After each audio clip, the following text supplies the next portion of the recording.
है कि किस प्रकार से एक वर्चुअल कॉन्फ्रेंस के माध्यम से राहुल गांधी जी ने सलमान खुर्शीद के वक्तव्य के ऊपर, सलमान खुर्शीद जी के किताब के ऊपर अपनी सफाई रखी है। और उस सफाई में उन्होंने हिंदू धर्म के ऊपर और हिंदुत्व के ऊपर जिस प्रकार का प्रहार किया है, इसमें कोई नया विषय नहीं है। यह कांग्रेस का और गांधी परिवार का चरित्र रहा है कि जब भी उनको मौका मिलता है तो हिंदू धर्म के ऊपर प्रहार जरूर करते हैं, अवश्य करते हैं। भगवान श्री राम के ऊपर अविश्वास जरूर व्यक्त करते हैं। मैं आज कहना चाहूंगा इस प्रेस कॉन्फ्रेंस के माध्यम से, ये जो सलमान खुर्शीद हिंदू धर्म के विरोध में कहते हैं, उसको बोको हराम या आईएस से कंपेयर करते हैं, या जब शशि थरूर हिंदू तालिबान कहते हैं, या जब सैफरन टेररिज्म कहा जाता है, ये दिग्विजय सिंह जी या मणिशंकर अय्यर हिंदू धर्म के खिलाफ कहते हैं, तो ये इनके निजी वक्तव्य नहीं होते, ये कोई स्टैंड अलोन वक्तव्य नहीं होता है। दरअसल ये संयोग नहीं, ये प्रयोग है। और जो प्रयोगशाला के सबसे बड़े नेता हैं, प्रयोगशाला के मुख्य अध्यापक हैं, वो खुद गांधी परिवार के राहुल गांधी। ये राहुल गांधी जी के बहकाने के बाद, राहुल गांधी जी के पढ़ाने के बाद, राहुल गांधी जी के कहने के बाद सलमान खुर्शीद, शशि थरूर, दिग्विजय जी, मणिशंकर अय्यर, फहरिस्त बहुत लंबी है, ये लोग हिंदू धर्म के विरोध में अनर्गल वक्तव्य देते हैं। It is at the behest of the Gandhi family, particularly Mr. Rahul Gandhi, that the other leaders of the Congress party, be it Salman Khurshid, be it Digvijay Singh, be it Rashid Alvi, or be it Manishankar Aiyar, they often speak against Hinduism. This pathological hatred for Hinduism amongst the Congress leader gets its traction, gets its energy from Mr. Rahul Gandhi and from the Gandhi family. बंधुगण, मैंने आपको कहा था, ये कोई पहली बार नहीं है जो राहुल गांधी हिंदुइज्म के विरोध में, हिंदू धर्म के विरोध में कह रहे हैं। मैं कुछ उदाहरण लेके आया हूं, क्योंकि अगर बहुत सारे उदाहरण दूंगा तो प्रेस कॉन्फ्रेंस लंबा होगा, बड़ा होगा। मैं उदाहरण देना चाहता हूं 17 दिसंबर 2010 का, जब विकीलीक्स सामने आया था और राहुल गांधी जी का वक्तव्य ने पूरे हिंदुस्तान को दहला के रख दिया था। जब यह विषय सामने आया कि राहुल गांधी ने कहा कि भारत में आतंकवादियों से बड़ा खतरा देश के हिंदुओं से है। प्रेस कॉन्फ्रेंस लंबा होगा, बड़ा होगा। मैं उदाहरण देना चाहता हूं 17 दिसंबर 2010 का, जब विकीलीक्स सामने आया था और राहुल गांधी जी का वक्तव्य ने पूरे हिंदुस्तान को दहला के रख दिया था। जब यह विषय सामने आया कि राहुल गांधी ने कहा कि भारत में आतंकवादियों से बड़ा खतरा देश के हिंदुओं से है। The country faces a bigger threat from the Hindus than from terrorism. ये आप सबको पता है। जब हमारी सरकार नहीं थी, उस समय यह पूरा विषय खुलासे के रूप में सामने आया था। हिंदू पाकिस्तान, हिंदू तालिबान, यह शशि थरूर जी का वक्तव्य था 2028 के जुलाई माह में। ठीक उसी प्रकार पी चिदम्बरम जी ने 25 अगस्त 2010 को पहली बार सैफरन टेररिज्म, भगवा आतंकवाद शब्द का प्रयोग किया था। यह अनायास ही नहीं किया था, यह कोई संयोग नहीं था जो उन्होंने प्रयोग कर लिया और बाकी कई नेताओं ने उसके पश्चात सैफरन टेररिज्म का प्रयोग किया। यह बहुत ही सोचा समझा और कहीं ना कहीं एक षड्यंत्रकारी जाल बिछाया गया था गांधी परिवार द्वारा।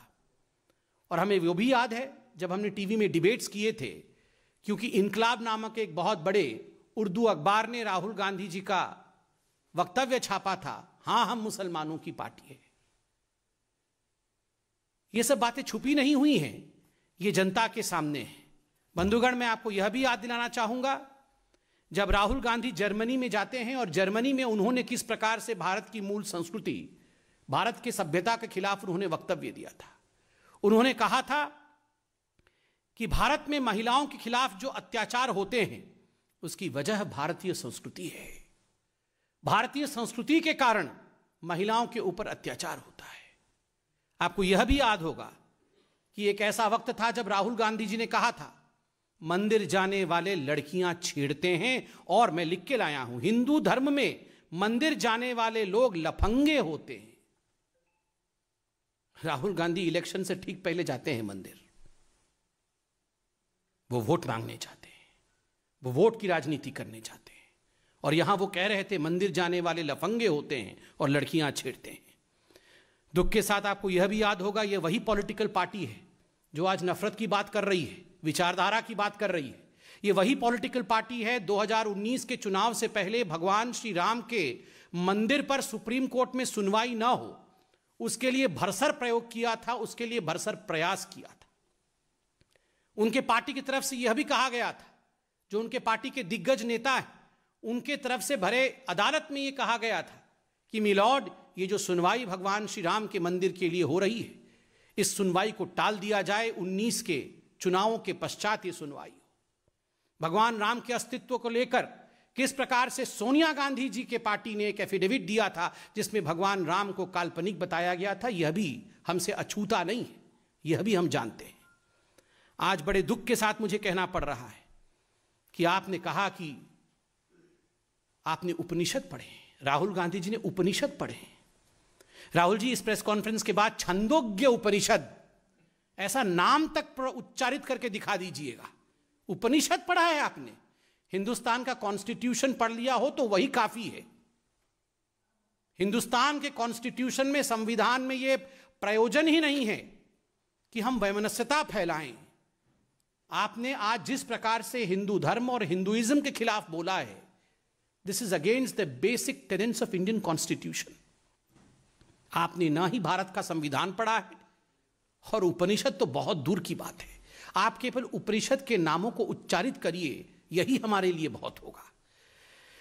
मुझे याद आता है हमारे अटल बिहारी वाजपेयी जी की वो कविता। आज राहुल जी ने हमारे मन को, देश के 130 करोड़ जनता के मन को ठेस पहुंचाया है हिंदू धर्म के विरोध में कह के।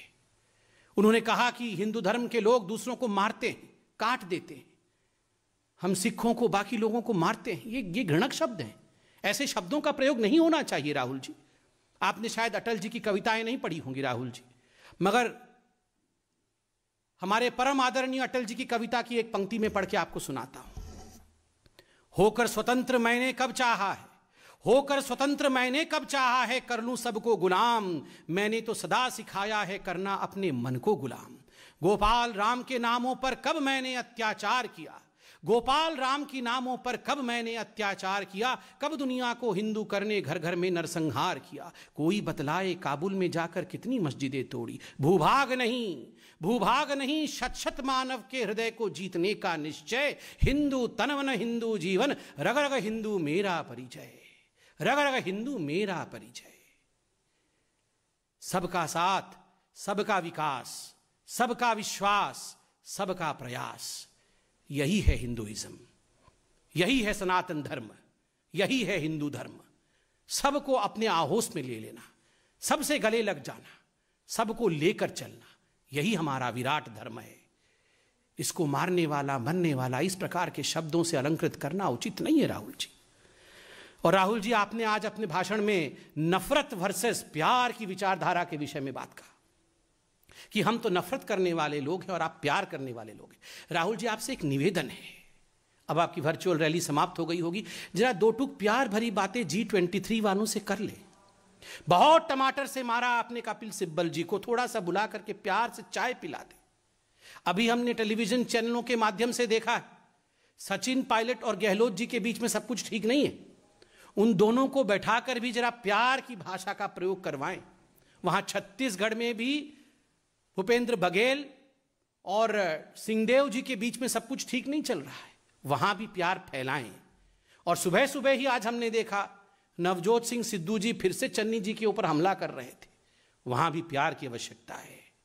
मुझे लगता है राहुल जी, हिंदू धर्म पे हमला छोड़ करके आप अपने पार्टी के अंदर प्यार फैलाने की कोशिश करें। जहां तक हिंदू धर्म के खिलाफ बयानबाजी करने का जो ये सिलसिला कांग्रेस पार्टी में है, हमें पता है आपका पूरा परिवार, ये गांधी परिवार, हिंदू धर्म को चाहता नहीं। You have a pathological hatred against Hinduism पर ईश्वर के लिए, राम के लिए कम से कम उसे प्रदर्शित तो ना करे, कम से कम घृणा फैलाए तो नहीं। और अंत में मैं सिर्फ इतना ही कहूंगा, ये रोज रोज जो आप राहुल जी सावरकर जी के खिलाफ जहर उगल रहे हैं, गांधी वर्सेस सावरकर करने की कोशिश कर रहे हैं, महान विभूतियों को विभक्त मत करिए, उन्हें भिन्न भिन्न करके मत देखिए। इन महान विभूतियों ने हमारे देश को स्वतंत्रता दिलाई। सावरकर ने गांधी के लिए अच्छा कहा, गांधी ने सावरकर के लिए अच्छा कहा, और ये सारी चीजें पुस्तकों में लिखी हुई हैं, आप पढ़ सकते हैं।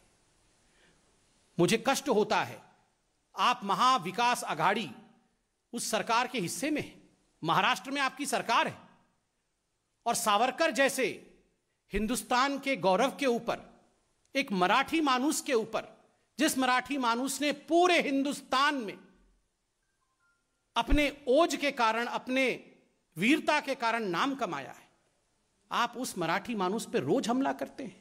और मुझे आश्चर्य है कि कुछ पॉलिटिकल पार्टी जो महाराष्ट्र में आपके साथ गठबंधन में है, वो आपकी बातों को सहते कैसे, इनसे सवाल क्यों नहीं करते हैं राहुल गांधी से। आज सिर्फ इतना ही कहना था, और मुझे दुख होता है जब आप अपनी इन ओछी बातों में भगवान शिव, हम सबके आदरणीय गुरु नानक देव, कबीर जी, इनको लेकर आते हैं। आपका यह कहना कि भगवान शिव हमारे विचारधारा को मानते थे, महायोगी अनंत योगी के लिए इस प्रकार के शब्दों का प्रयोग करना कि कांग्रेस की विचारधारा को भगवान मानते थे। पहले आपने कहा था ये जो कांग्रेस का हाथ है, ये गुरु नानक देव जी का हाथ है, ये भगवान राम का हाथ है, भगवान शिव का हाथ है। मुझे लगता है ये विचारों के साथ खिलवाड़ है। बहुत बहुत धन्यवाद। राहुल गांधी जी से क्षमा याचना करवाने की मांग भी रखना अन्यथा होगा, क्योंकि यही उनका ध्येय है। ये आज जो 100, 200, 300, 400, 500, पता नहीं, नंबर भी फिक्स नहीं है उनके मन में, कितने लोगों को ये वॉलंटियर के रूप में भेजना चाहते हैं, 100, 200, 300 या 400 या 500, ये कितने भी लोग आप भेजने वाले हैं, आप इन वॉलंटियर्स के माध्यम से हिंदू धर्म के विरोध में पूरे देश में वातावरण ना खड़ा करें, भगवान राम के खिलाफ किसी प्रकार का वातावरण ना खड़ा करें। हम इतना ही कहेंगे। आपसे क्षमा याचना मांगना मुझे लगता है व्यर्थ होगा। बहुत बहुत धन्यवाद। तो संबित पात्रा को आप सुन रहे थे। मंदिर का कांग्रेस ने विरोध किया, साथ ही कांग्रेस की बांटने वाली राजनीति का उन्होंने जिक्र किया, लेकिन जिस तरह से हिंदुत्व की परिभाषा की है राहुल गांधी ने वर्चुअल समिट में, उसको लेकर टारगेट किया है, राहुल ने हिंदुत्व पर प्रहार किया, ये संबित पात्रा ने अपनी प्रेस कॉन्फ्रेंस में कहा। यह कांग्रेस का चरित्र रहा है।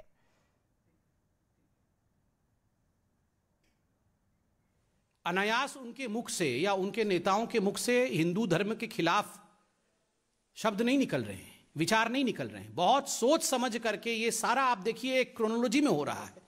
पहले सलमान खुर्शीद बोलते हैं, फिर राशिद अलवी आके कहते हैं जो जय श्री राम बोलते हैं वो निशाचर होते हैं, वो राक्षस होते हैं। उसके बाद इन सब को जस्टिफाई करने के लिए खुद राहुल गांधी मैदान में उतरते हैं और वो कहते हैं कि हिंदुइज्म जो है वो लोगों को काटता है, वो मारता है। तो ये बहुत सोच समझकर तुष्टीकरण की राजनीति को आगे बढ़ाने की नीति है, और कोई आज से नहीं हो रहा है। ये विगत 70 वर्षों से, जब से कांग्रेस पार्टी जितने भी कालखंड में रही है, सत्ता में या सत्ता से बाहर, तब से कांग्रेस पार्टी इसी प्रकार की तुष्टीकरण की राजनीति करते आ रही है। यस मोहित। सलमान खुर्शीद के बयान के बाद गुलाम नबी आजाद से डिस्कस किया था अपने आप को, उन्होंने क्लैरिफिकेशन भी दी थी that they don't stand with the statement of Salman Khurshid, and after that there was demand that now Rahul Gandhi or the top leadership of the Congress party should come.